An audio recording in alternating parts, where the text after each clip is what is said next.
Después del interludio que vimos en el capítulo 7 del libro de la revelación de nuestro Señor Jesucristo, el Cordero continúa abriendo los sellos y ahora está a punto de abrir el séptimo y último sello que, como veremos, abre paso a la segunda gran profecía de esta primera sección del libro.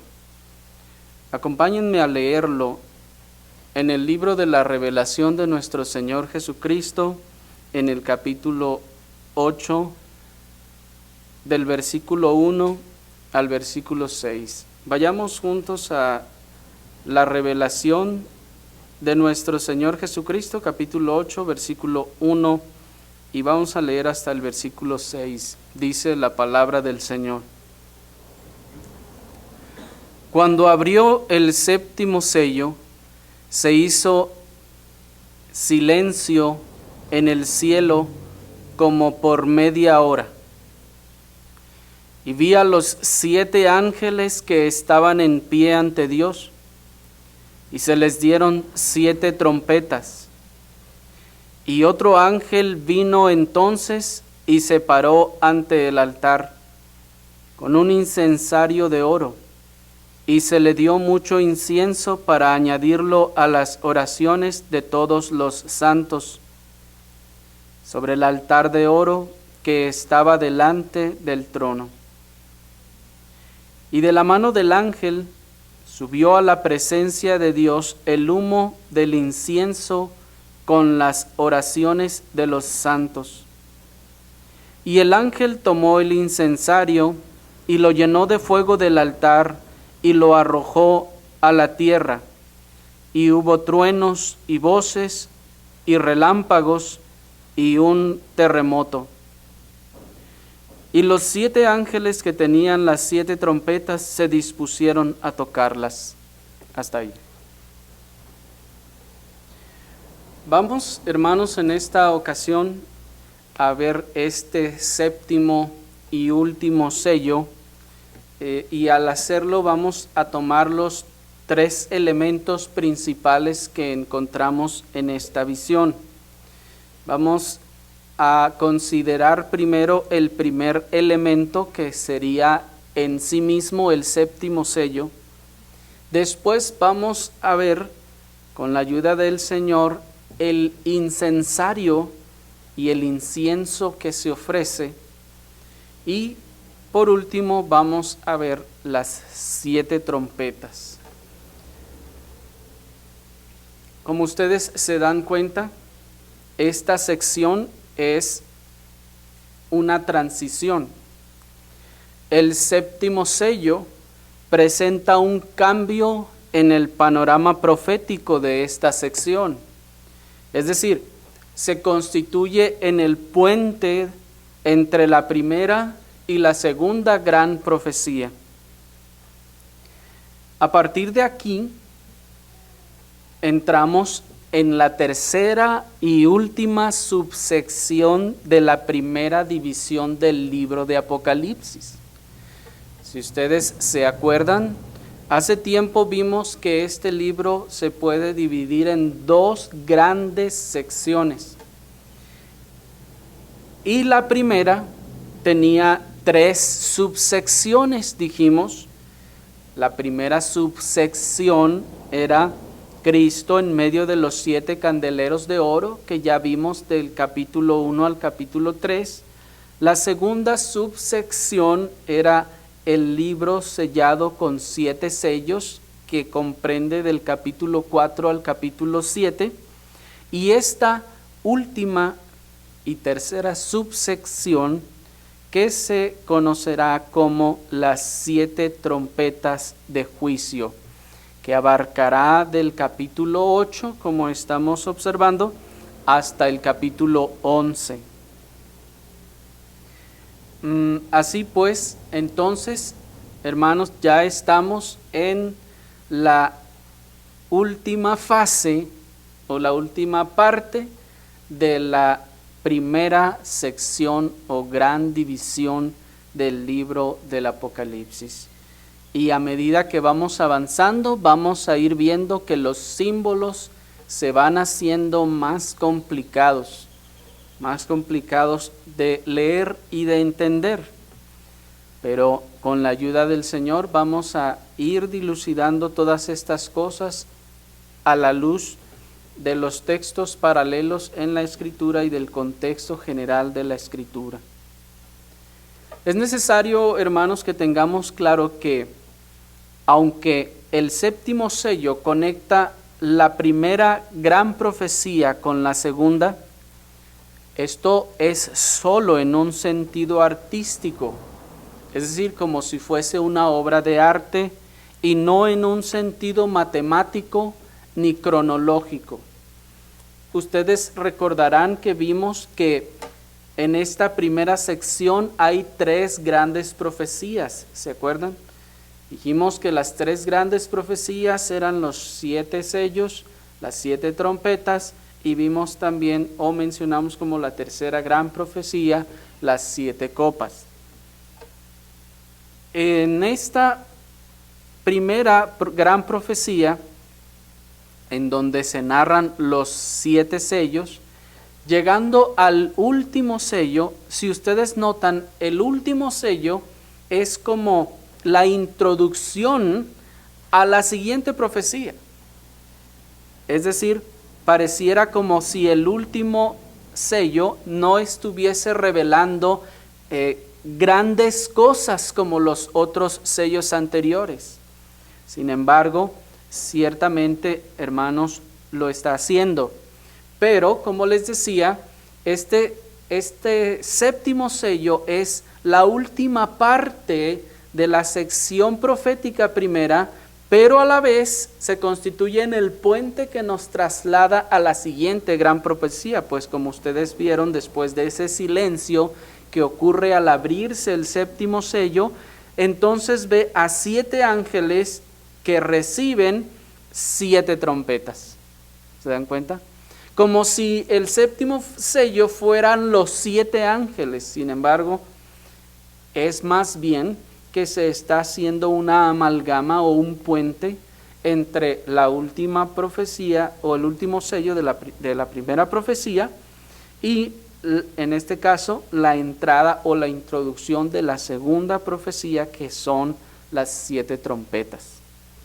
Espero me estén siguiendo, hermanos, con esto, porque es importante para no confundirnos en qué punto estamos.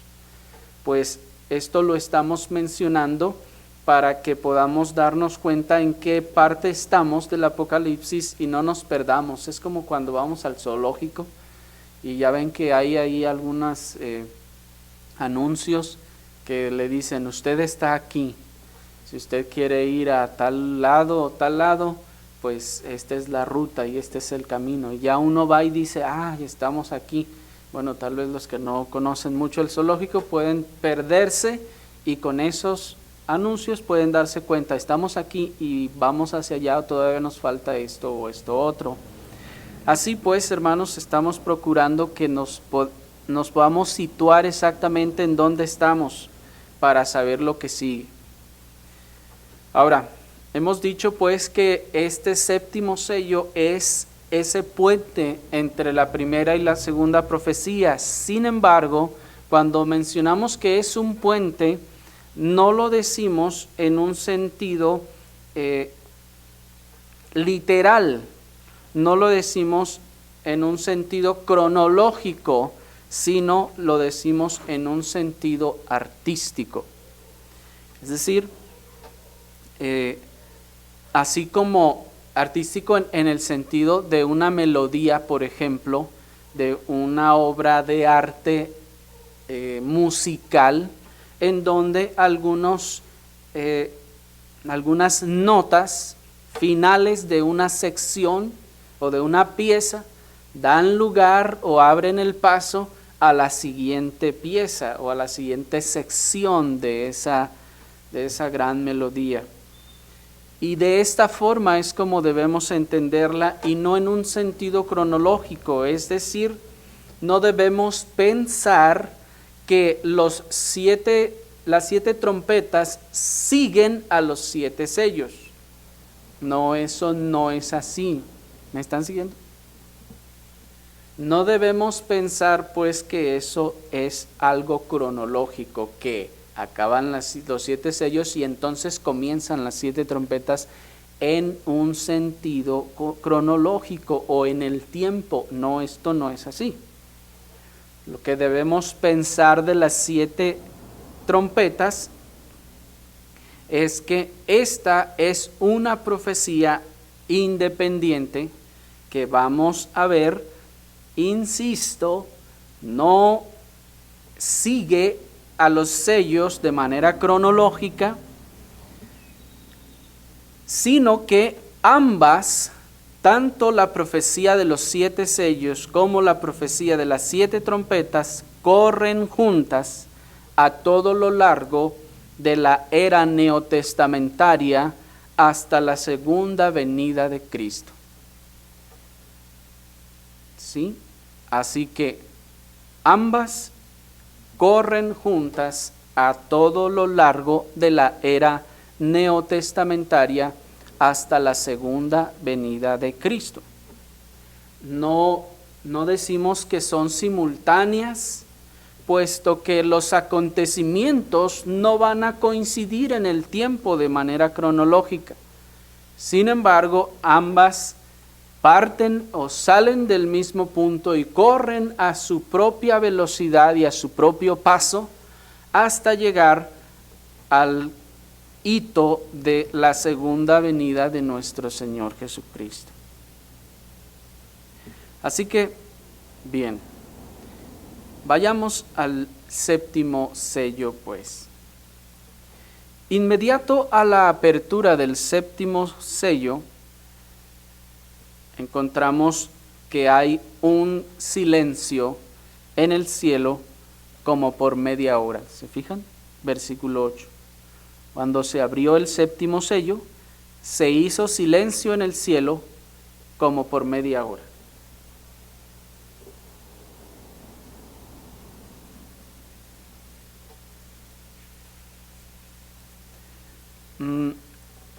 Cuando leemos que este silencio que se hace tiene una duración de media hora, no debemos pensar, hermanos, que el tiempo que aquí se está expresando tiene el propósito de ser preciso en su número o que el número simboliza algo. Pues el mismo apóstol incluso, él no es preciso, sino que dice como por media hora.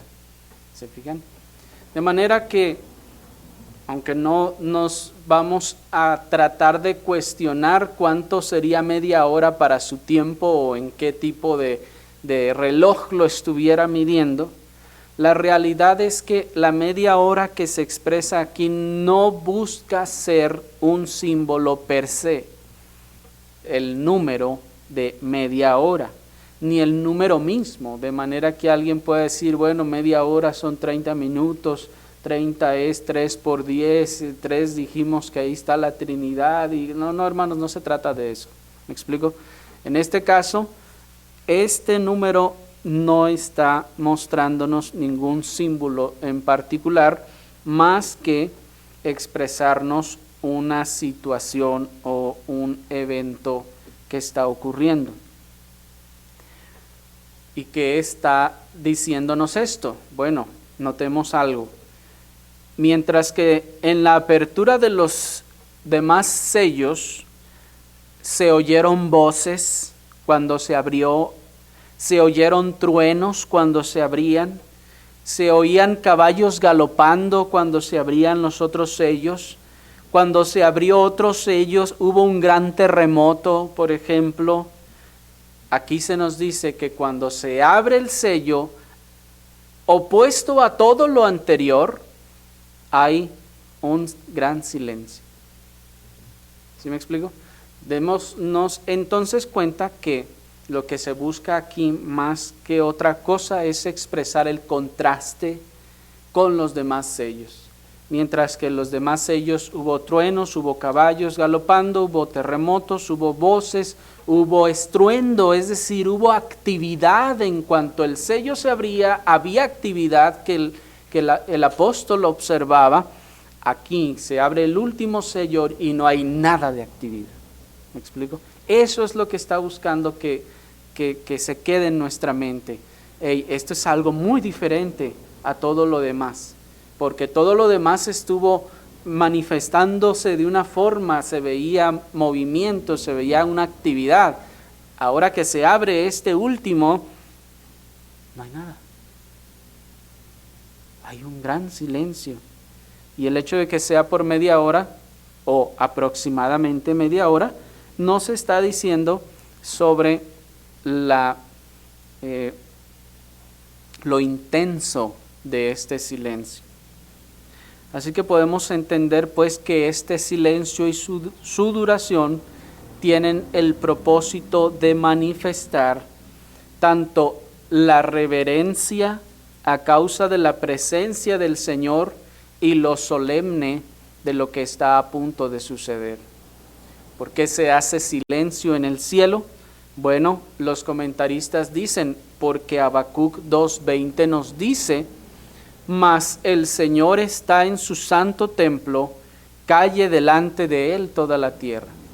Entonces nos expresan los comentaristas, bueno, aquí hay una razón típica para los silencios en la Escritura, que cuando está el Señor en su santo templo, dice, toda la tierra calle.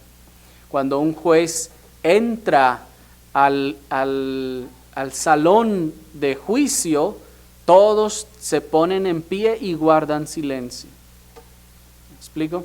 Se manifiesta entonces pues que aquí Dios está a punto de hacer algo, está a punto de hablar, como cuando algún rey o alguien importante hacía señal con la mano, entonces todos tenían que callar porque está a punto de decirnos algo importante. ¿Me explico? Entonces, vemos pues que este silencio parece estar diciendo que el Señor está a punto de decir algo, que está a punto de ocurrir una situación muy solemne, es decir, que las palabras que están por decirse son muy solemnes y muy importantes, y por eso es necesario que todos estén en silencio. Y la duración del silencio entonces nos habla de la solemnidad de lo que se está a punto de decir. De hecho, hermanos, no es por esta la razón por la que los domingos antes del culto preparamos nuestros corazones para entrar en la presencia de Dios.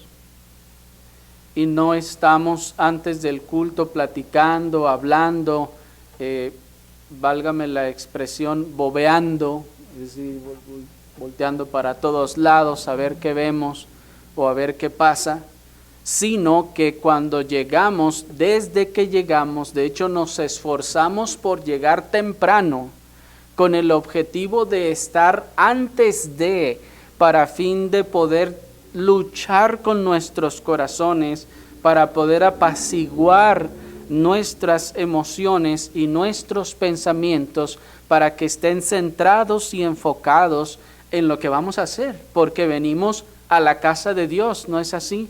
El Señor está en su santo templo, ¿y qué deben de hacer los que están ahí? Ponerse a saltar y a danzar porque están en su presencia. No dice el texto, calle delante de él toda la tierra. No es por esto que antes del intermedio, antes del culto público, evitamos entonces estar platicando como si fuera mercado. Pues hermanos, esto no honra al Señor, pues el tiempo que damos antes del culto tiene el propósito de que usted prepare su corazón y se esfuerce para que esté listo para entrar en la presencia de Dios. En el mundo, cuando se está dando alguna alguna serie de seminarios o algo así y se hacen interludios o pausas, en el mundo la gente se sale a fumar. ¿Sí se han fijado? ¿Han estado alguna vez en esa clase de seminarios que se hacen, que dura todo el día y después de una sesión les dan oportunidad de descansar? Muchos que se salen a fumar. Hermanos, no estamos en un seminario mundano ni estamos en el mundo. Estamos en el templo de Dios espiritual. Estamos en la casa de Dios, en donde estamos buscando preparar nuestros corazones. Y nuestro fin, hermanos, no es salirnos cuanto antes, porque ya nos cansamos de estar allí.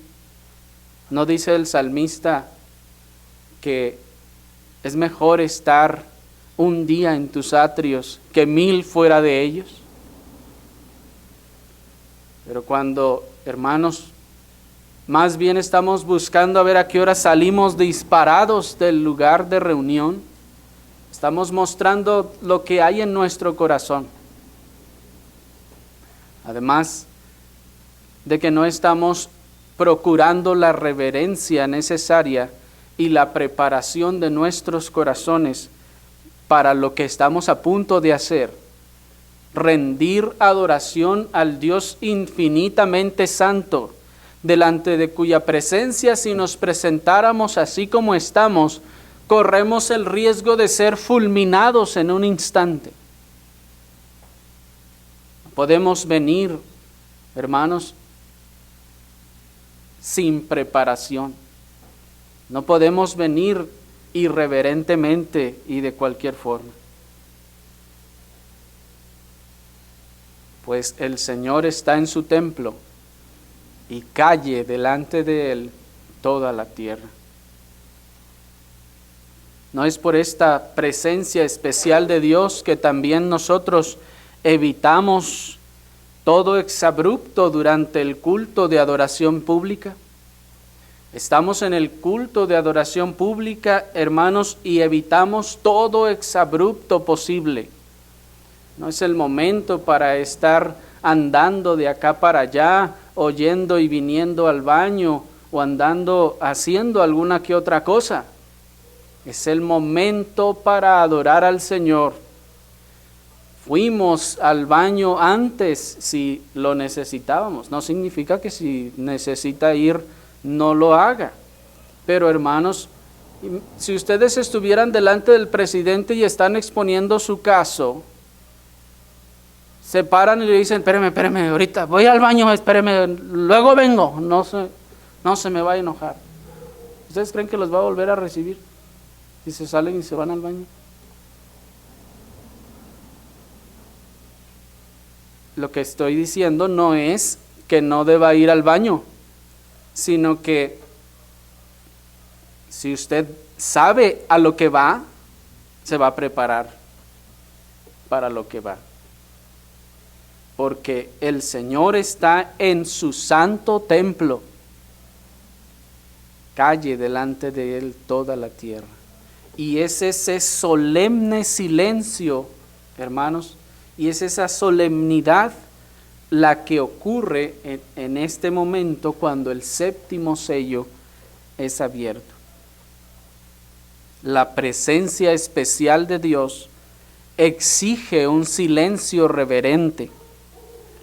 La presencia especial de Dios exige una quietud reverencial por causa de la dignidad del ser delante del cual nos presentamos. Si usted está hablando con una persona y le dice, espéreme, déjeme, voy a escupir allá afuera, y se regresa, pues tal vez una persona de su misma categoría o dignidad, pues pueda no ofenderse, pero si usted está tratando con un rey, con un personaje importante, ¿no debiera buscar suprimir tales cosas? Y cuanto más, hermanos, si estamos hablando del Rey soberano del universo.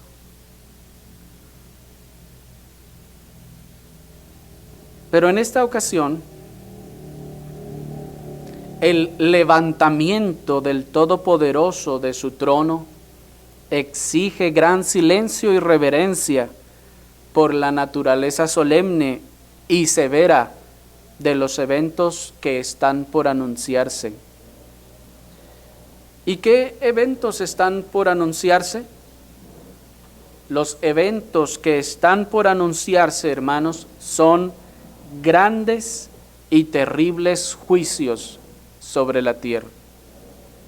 Grandes y terribles juicios sobre la tierra. ¿Cómo vemos o sabemos que son estos grandes y terribles juicios? Bueno, primeramente cuando observamos el ángel que toma el incensario.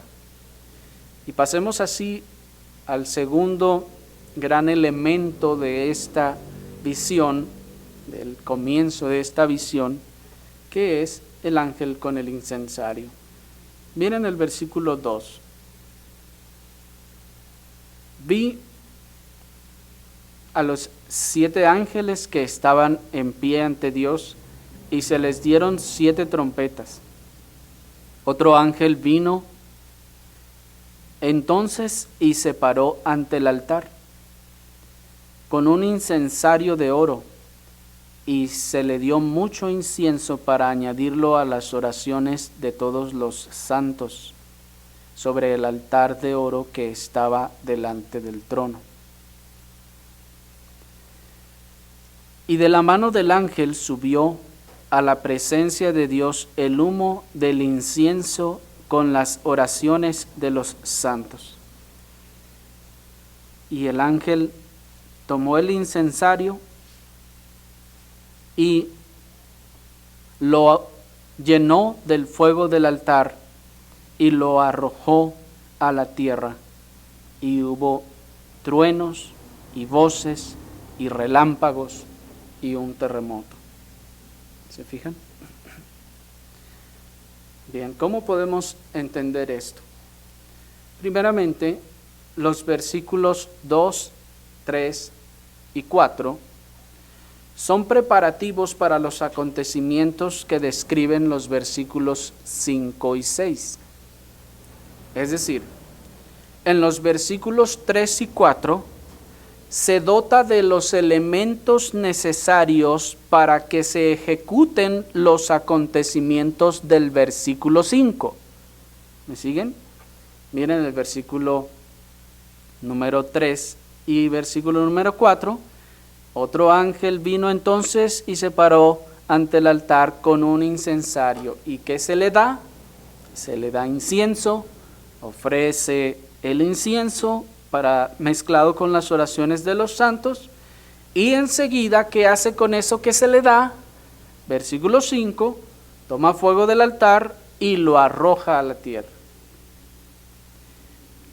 Por otra parte, el versículo 2, en el versículo 2 se dota de los elementos necesarios a estos 7 ángeles para que entonces anuncien la ejecución de los acontecimientos que ocurrirán a partir del versículo 6 en adelante. Miren el versículo 2.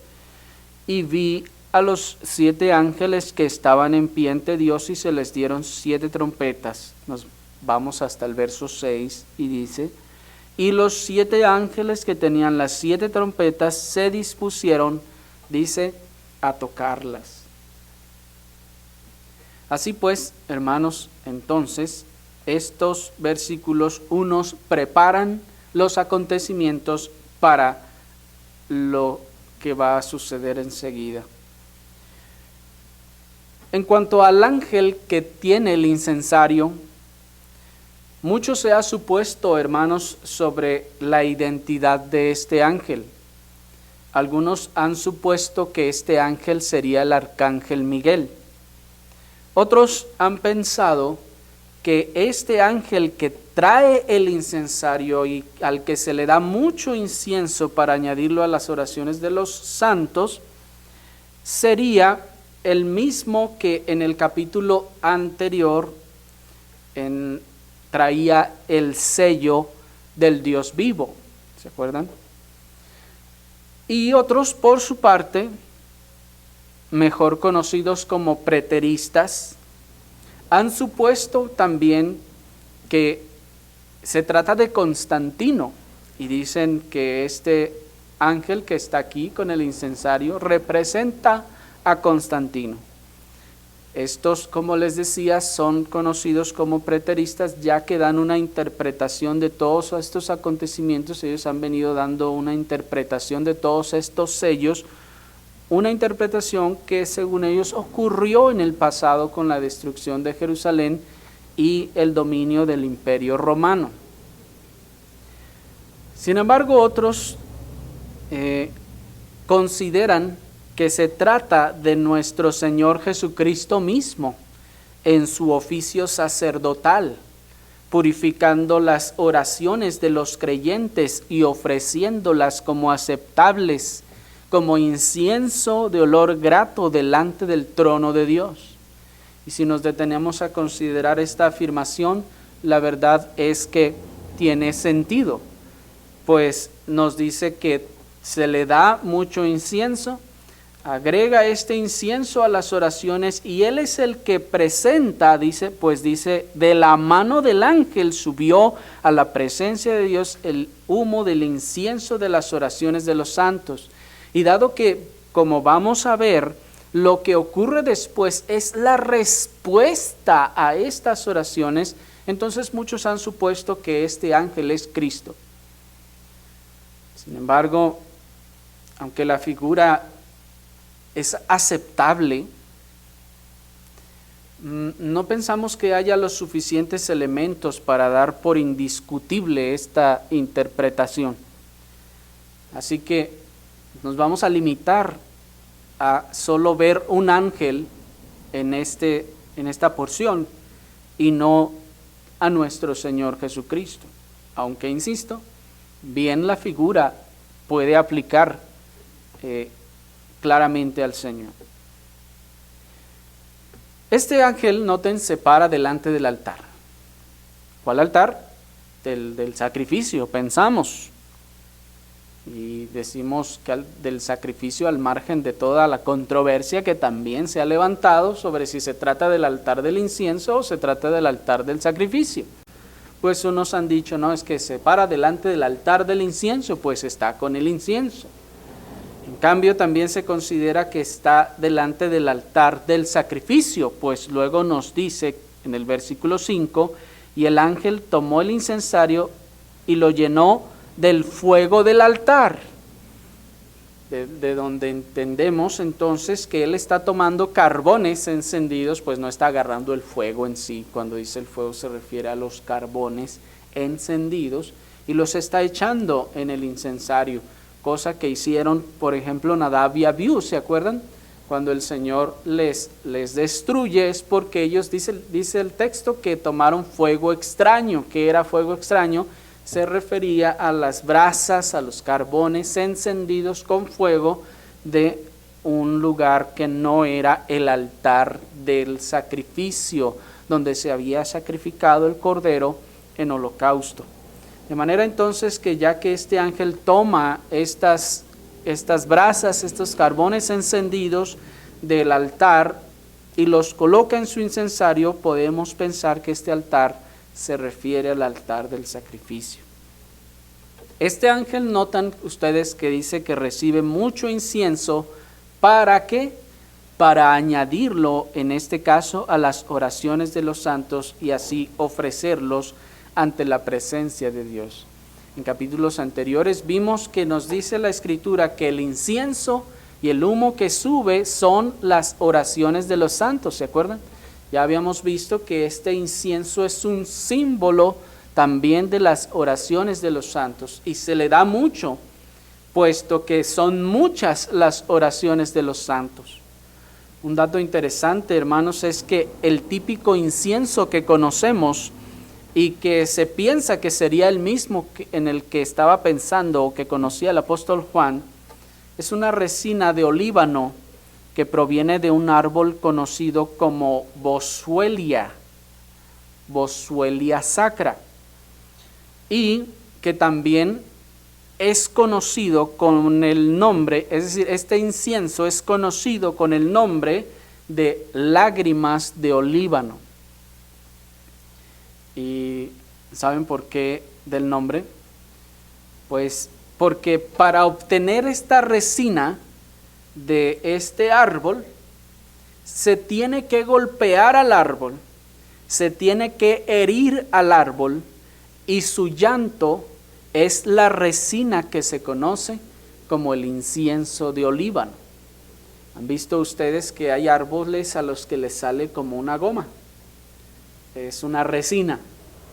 Pues en este caso, este árbol también le sale esa resina, pero por lo general esa resina sale cuando el árbol es herido o es golpeado, de modo que se rompe su corteza superior o la de encima, y entonces, así como a nosotros nos brota sangre, y la sangre tiene el objetivo de crear la costra, que luego llamamos costra, de sellar la herida, asimismo ese árbol, cuando es golpeado y es herido, secreta o llora esa resina.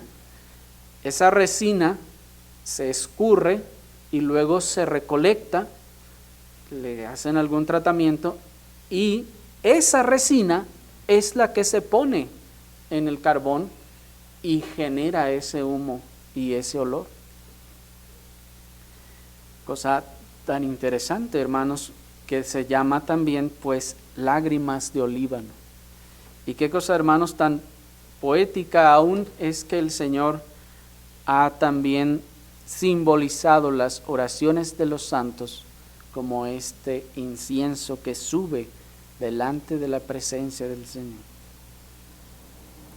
Pero detengámonos a apreciar un poco lo que está ocurriendo a través del símbolo. El arcángel toma las oraciones de los santos que claman, según Apocalipsis 6:10, y clamaban con gran voz diciendo: ¿hasta cuándo, Señor santo y verdadero, no juzgas nuestra sangre y vengas nuestra sangre de los que moran en la tierra? ¿Cuáles oraciones está tomando? Las oraciones del clamor de los santos. ¿Y cuál es ese clamor?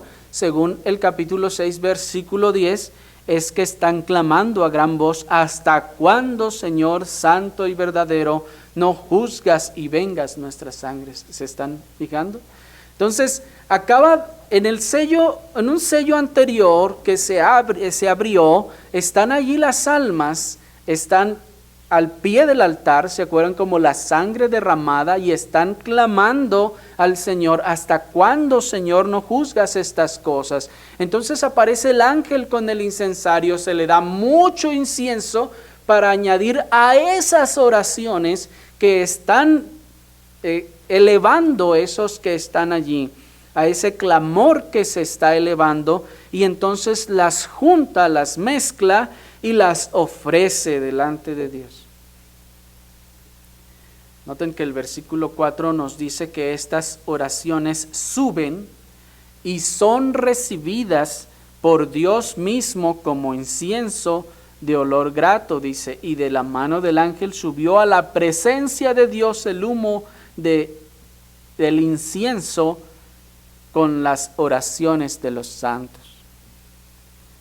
Ahora, este incienso ya subió a la presencia de Dios, Dios ya lo percibió, Dios se ha agradado de él. Pregunta: cuando ese incienso llega a la presencia de Dios y es recibido por Dios, ¿se queda Dios con los brazos cruzados ante las sinceras y santas oraciones de los cristianos? Cuando llegan de ese humo con ese ángel que las combinó y llegan a la presencia, al trono de Dios, Dios se queda así: ah, gracias, gracias. ¿No están clamando las almas de los creyentes mártires por la reivindicación de la justicia de Dios?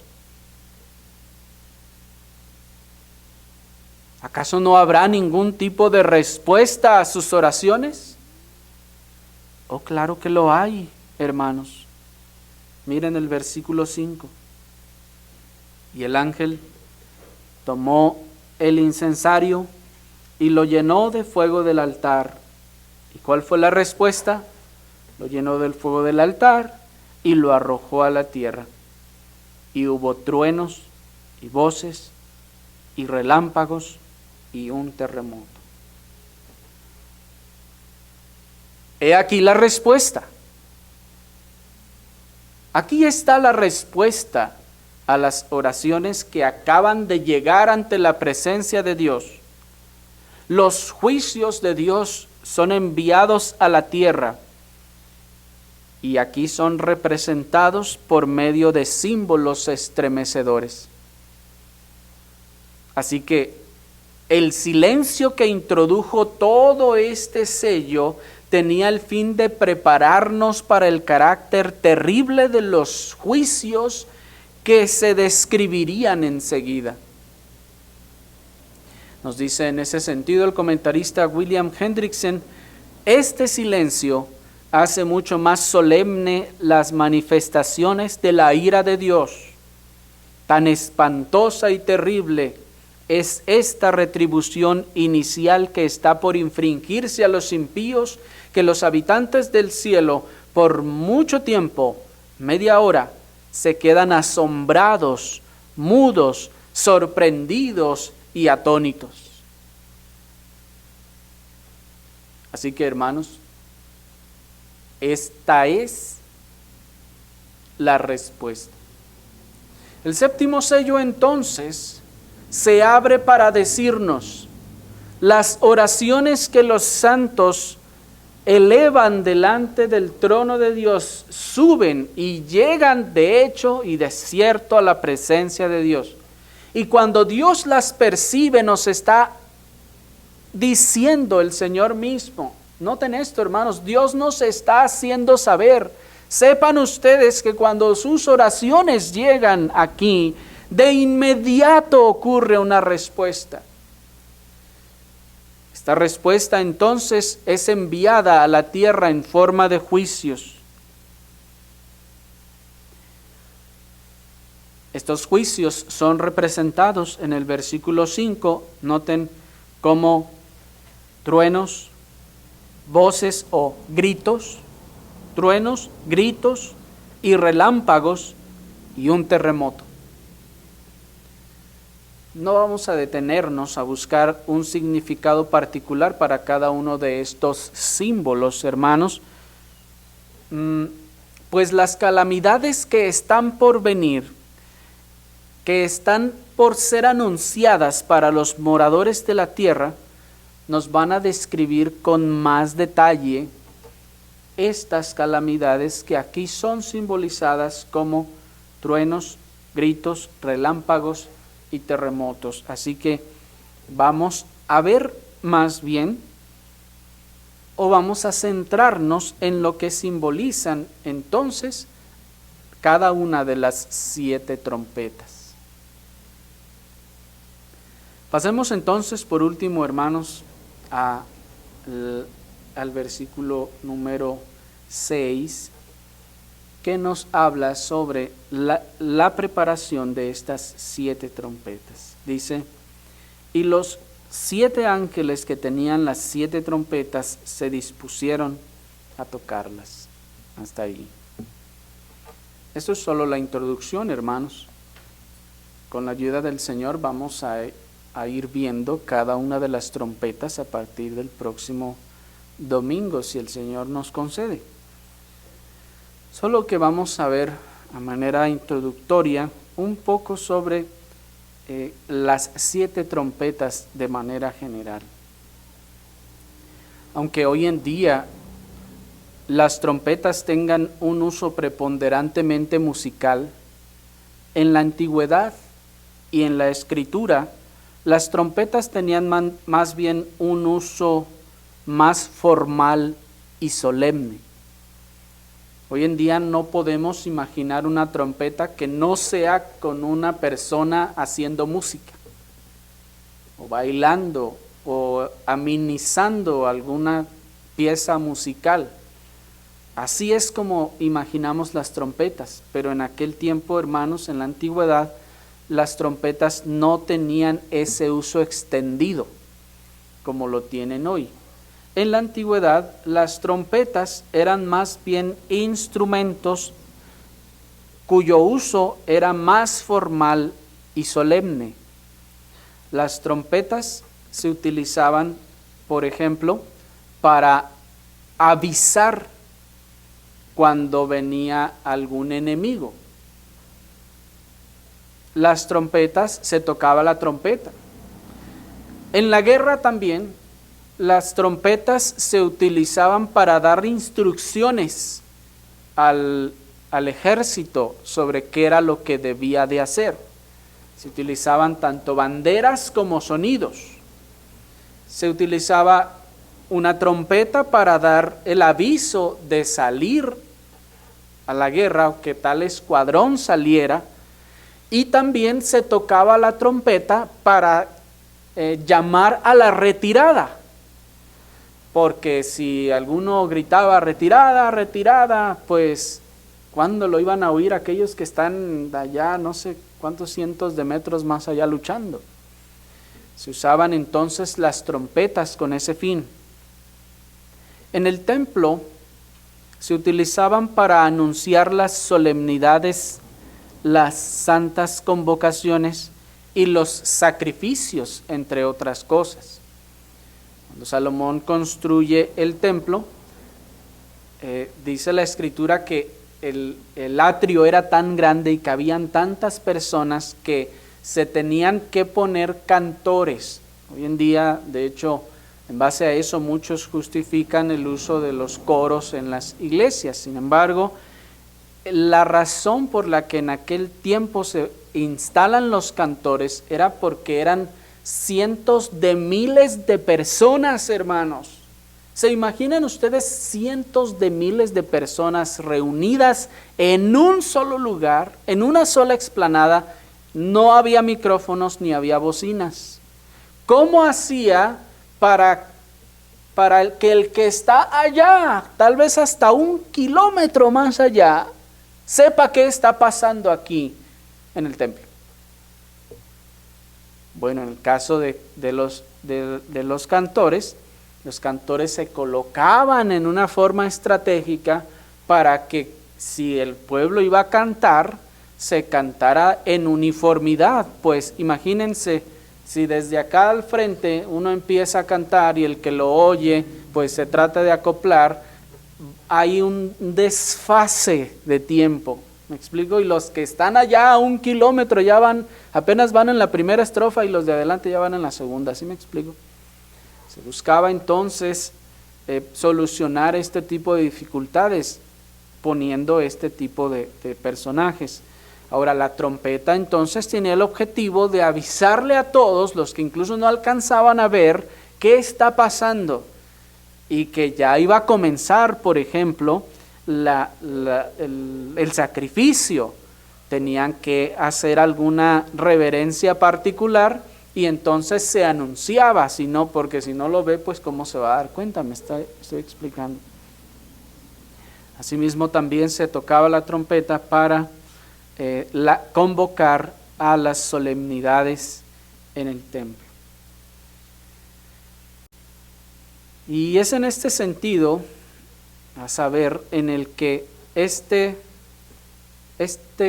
símbolo de la trompeta se está utilizando, como nos enseña Ezequiel capítulo 33, versículo 3, que se está dando, en este caso, aviso de lo que está por venir. En el caso de Ezequiel 33:3 nos está hablando acerca de aquel atalaya que está observando hacia afuera de la ciudad y está en la muralla y dice que si ve venir el peligro y no toca la trompeta, entonces es responsable. Y es en ese sentido de anuncio, de aviso de que algo viene, que esta figura de la trompeta se está utilizando aquí. Es decir, las 7 trompetas tienen el propósito de advertir la llegada de algo, que en este caso es la llegada de juicios a los moradores de la tierra. Puesto que estos juicios y calamidades aún no son la manifestación del juicio final de Dios sobre ellos, sino que son llamados de Dios al arrepentimiento, son manifestados por medio de trompetas. Las trompetas entonces son anuncios de Dios de que viene una calamidad y a la vez son avisos de lo que vendrá al final. Dios, al escuchar entonces las oraciones de los santos, Él trae venganza, porque recuerden que el clamor, en el capítulo 6, versículo 10, el clamor es: ¿hasta cuándo, Señor santo y verdadero, no juzgas y vengas nuestra sangre de los que moran en la tierra? Entonces, los juicios que se están enviando son para vengar esa sangre, para pagar con tribulación a los que atribulan el pueblo de Dios. Sin embargo, estos juicios que Dios está mandando y estará mandando a través de estas 7 trompetas, no son el juicio final. Son solo advertencias que Dios empieza a enviar a los hombres a causa de sus pecados y de su oposición a Dios y a la iglesia. Y Dios les empieza a enviar juicios, llamados al arrepentimiento, expresados a través del símbolo de una trompeta que avisa, que anuncia que algo viene. Estos llamados por medio de las trompetas de juicio son retribuyentes a su maldad, a la maldad del hombre y la oposición del hombre hacia Dios y hacia su iglesia. Estas calamidades terribles que están por anunciarse, hermanos, vienen ahora a los impíos para castigarlos por su oposición a la causa de Cristo y por su persecución a los santos. En los sellos anteriores, hermanos, si ustedes notaron, la gran mayoría de los sellos estaban señalando a la iglesia como la receptora de estas aflicciones. Ahora estas trompetas tienen el propósito de anunciar los juicios para los impíos, para los incrédulos. Pues noten que en el capítulo anterior ya se selló primero a todos los santos del Cordero. Y ahora entonces estos juicios son enviados, estas calamidades terribles vienen a los impíos para castigarlos por su oposición y su persecución a los santos. Nos dice segunda a los Tesalonicenses capítulo 1 versículos 6 y 7. Porque es justo delante de Dios pagar con tribulación a los que os atribulan, y a vosotros que sois atribulados, daros reposo con nosotros, cuando se manifieste el Señor Jesús desde el cielo con los ángeles de su poder. Aquí está pues Dios recibiendo el incienso de las oraciones de los santos y respondiendo entonces enviando juicios y calamidades anunciados por las trompetas. Pero no debemos ver aquí, hermanos, a un Dios vengativo al mero estilo del hombre, pues debemos tener muy en cuenta que por medio de estos juicios, Dios está en primer lugar haciendo justicia y no está haciendo o infringiendo mal alguno a nadie. Y además está siendo misericordioso, pues está constantemente llamando a los impíos al arrepentimiento. No los ha destruido a todos, como vamos a ver, solo cuando envía estas calamidades los envía a un grupo específico, señalado, vamos a ver, por terceras partes. Lo que, como vimos, ya no significa números matemáticos, sino grupos particularmente específicos dentro del control de Dios. Dios, pues, en su justicia castiga al impío, le castiga por su maldad, y es justo cuando lo hace, y muchos son destruidos, y los que terminan destruidos en gran justicia. Y esto, a su vez, como enseña la Escritura, también sirve como advertencia para todos los demás, para que todos los demás se arrepientan. Nos dice una vez más el comentarista William Hendrickson, estas trompetas de juicio de los capítulos 8 al 11 indican una serie de acontecimientos, es decir, calamidades que ocurren muchas veces durante toda esta dispensación. No simbolizan eventos individuales y distintivos, sino que se refieren a las calamidades que se pueden ver en cualquier día del año, en cualquier parte del mundo. Por tanto, las trompetas se sincronizan con ellos. Así pues, hermanos, como notan pues ustedes, estos juicios de Dios no son o no van a ser manifestados en un tiempo específico.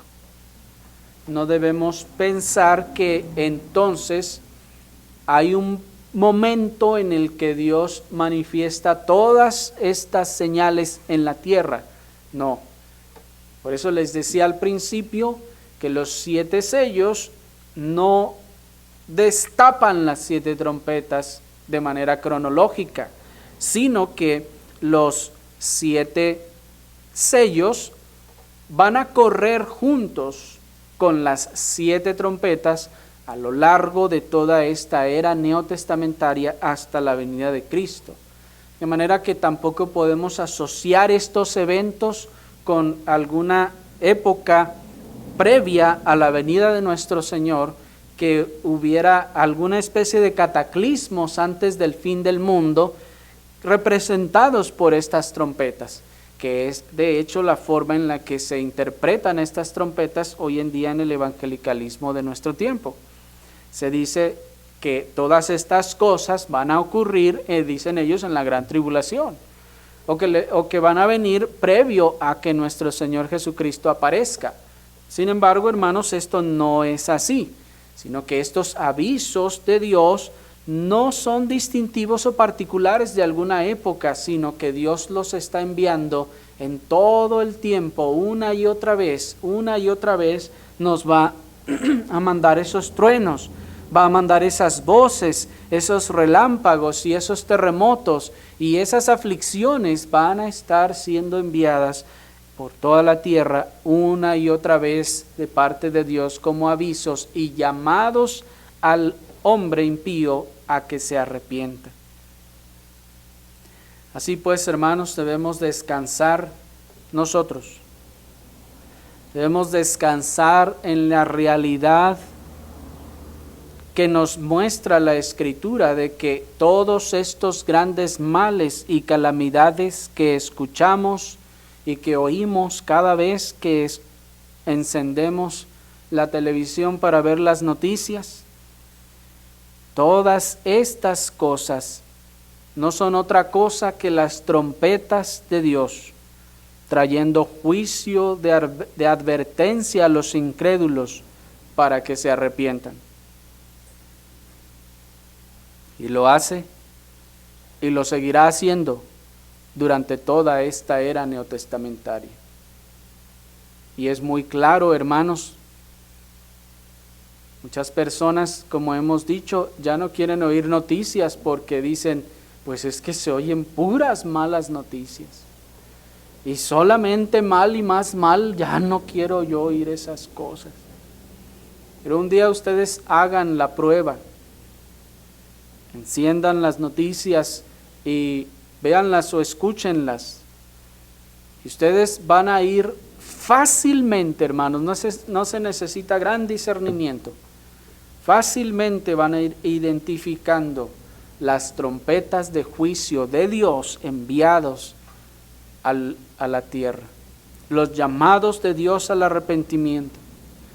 Viene una pandemia de la que todavía no salimos completamente y ya están hablando que de una, ¿sabe qué? Del mono y que quién sabe qué. No hemos salido de allí cuando ya se está hablando de otra clase de cosas. Todavía no se ha resuelto el problema de algunos cárteles que atacan algunas regiones, cuando ya hay otros más terribles y más malvados que están azotando y haciendo. Nosotros debemos, hermanos, mirar por encima de todo eso, que no es la iglesia en este caso el objetivo de todas estas calamidades, sino que son las trompetas que Dios está enviando a la tierra, al hombre, a los moradores de la tierra, a causa de sus grandes pecados, de su oposición a Cristo y de su oposición a la iglesia. Y nosotros, en la gracia del Señor, y vamos a ver con más detalle después, seremos librados. En estos, hermanos, seremos librados, aunque con ciertas acepciones en ciertas circunstancias particulares. Mas de manera general vamos a ver que estas plagas no van o no se dirigen hacia los creyentes. Así que, hermanos, el Señor consuele nuestros corazones con estas cosas. Oremos al Señor.